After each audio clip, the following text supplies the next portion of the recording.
I think that's what we missed the boat with a lot of our kids, is we hand feed them or spoon feed them too much, when we need to get to the point where we can start saying, here's your academic requirements, and you need to track this. You need to keep up with it.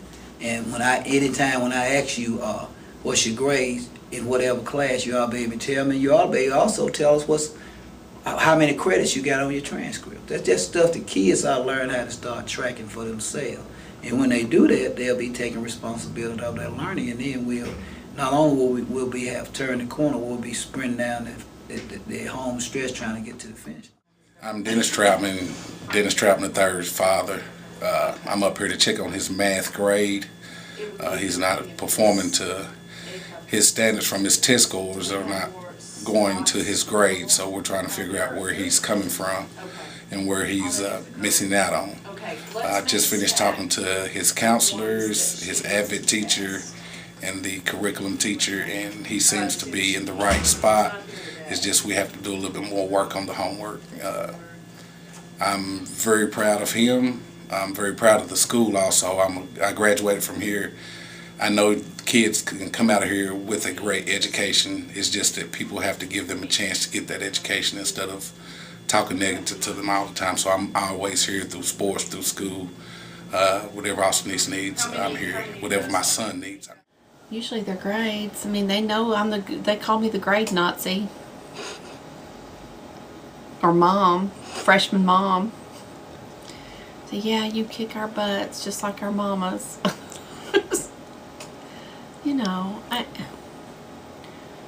how many parents did I talk to? I talked to 3 or 4 parents yesterday. I try to talk to 2 or 3 parents a day. I got a phone call about his math grade. My ex-wife was up here. His mom was up here earlier, and she found out about his math grade, and she called me. She's been up here and talked to the counselors, and I decided that I would like to come and talk to the counselors also. This kind of a chain reaction of events. When we figure out Trey Troutman's not doing what he's supposed to do, we all, as a family and as a community, get on it and figure out how can we keep him from falling through the cracks. They're always very thankful. I've never had a parent come back and say, well, you know, it's the teacher's fault. I never get that. I never get that.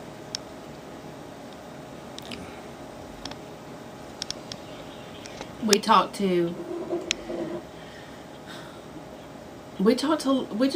just keep talking. I think it's made a huge difference in what we're doing. Because the parents, when they hear from somebody, now they're saying, you know, yes, I've talked to Miss Kirk, or yes, I've talked to Miss Cessna about this already, and I will deal with it, you know. And that's what I love hearing, is I'm now no longer their first phone call. They've probably already heard, because we've really pushed with our teachers, call home. Please, please, please call home. And I think they're doing a lot more of it. But because of that, I think the kids know that we're going to. You know, the kids know we will do what we say we're going to do. That we mean what we say. So, you know, it's every day. This is the spring hot list for the School of Discovery. So, I guess bi-weekly, Miss Blakemore will print me up a F list of all the kids in the School of Discovery.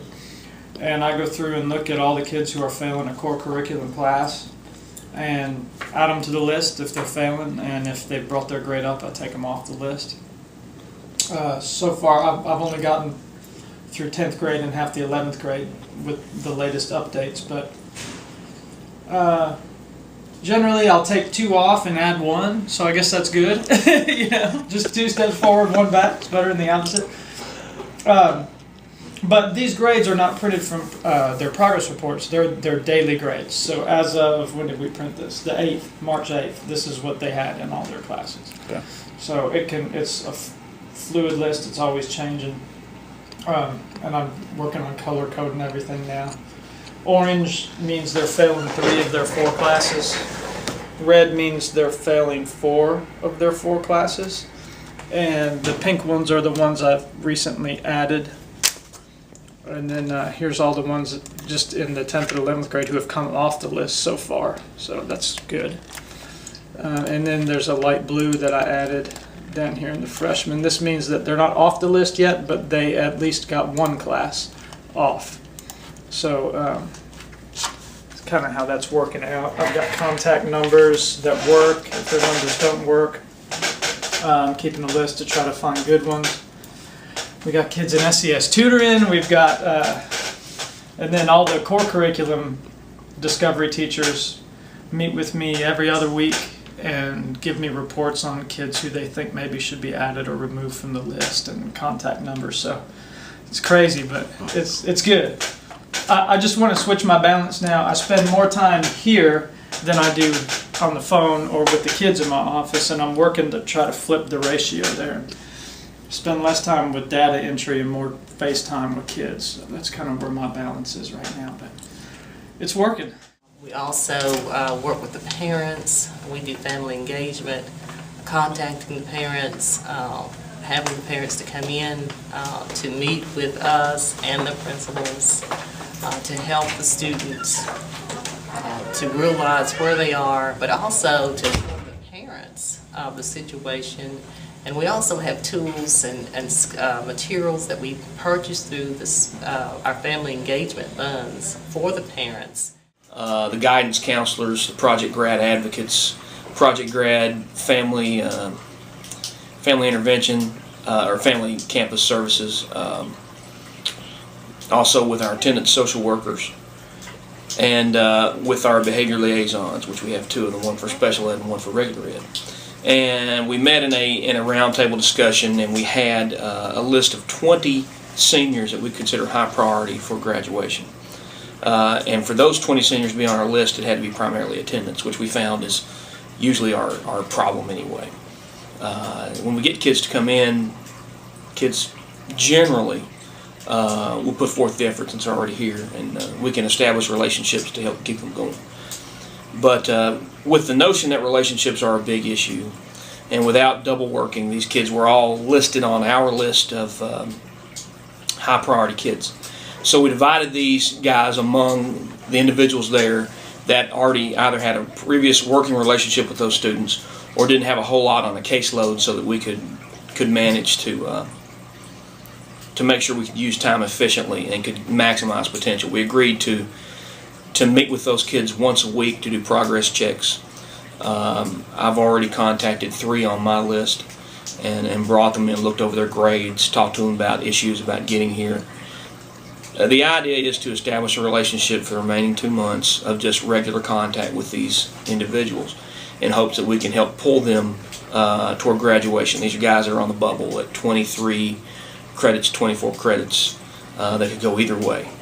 And so the idea behind our meeting today was to identify, they've already been identified a long time ago, but was to add another step of intervention for these individuals. Everybody's responsible for somebody, and the notion is that we want them to treat these kids as if they are their own children graduating. And so we're really trying to work on the reading comprehension. We're trying to get the parents, to understand how important, reading actually is for their children on all levels, and so that our kids can not only be proficient, but be to excel to move into the AP classes as well as the CP classes. And so reading comprehension is really big, and so we're really trying to help the students to be prepared to go to college after they leave high school.